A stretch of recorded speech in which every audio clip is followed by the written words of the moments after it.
திருச்சிற்றம்பலம்.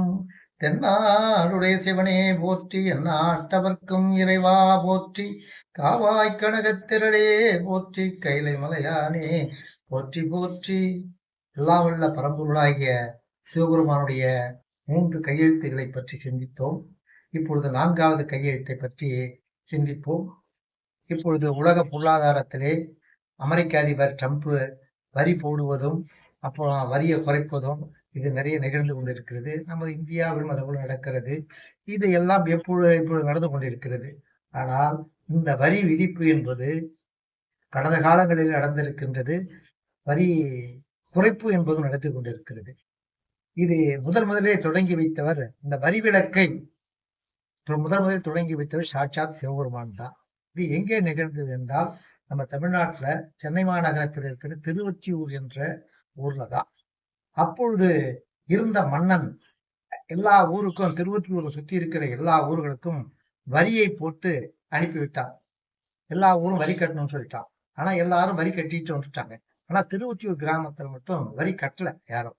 என்ன மன்னன் கூப்பிட்டு கேட்கும் பொழுது அந்த ஓலைச்சுவடி எடுத்துட்டு வந்து காட்டுறாங்க. அந்த ஓலைச்சுவடியில என்ன எழுதியிருக்குனாக்கா, திருவொற்றியூர் நீங்களாக அப்படின்னு இருக்கு.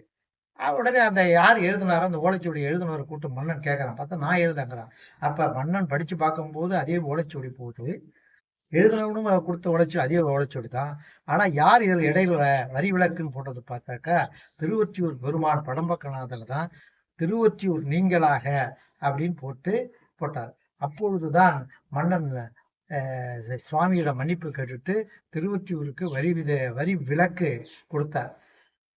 இந்த நடைமுறைதான் இப்பொழுதும் எல்லா ஊர்களும் வரி விலக்கு என்பது நடைபெற்றுக் கொண்டிருக்குது. இதை முதலில் வரி விலக்கை அறிமுகப்படுத்தவர் சிவபெருமான் என்பது புரிகிறது. இந்த வரி விலக்கினுடைய பாடலுடைய விளக்கம் நம்முடைய சேக்கிழார் பெருமான் பெரிய புராணத்திலே 1605வது பாடலே, எழுதாத மறையடித்த எழுத்தறியும் பெருமானை என தொடங்கும் பாடலில் இருக்கிறது. இதனை எனது டிஸ்கிரிப்ஷனில் வழங்கியிருக்கின்றேன். அதையும் கண்டு மகிழுங்கள். அடுத்த சிவபெருமானுடைய கையெழுத்து 5ஐ பற்றி நாம் எங்கே எழுதினாரோ, யார் எழுதினாரோ, யார் பெற்றாரோ அந்த இடத்திலேயே நாம் இதை சிந்திப்போம். திருச்சிற்றம்பலம்.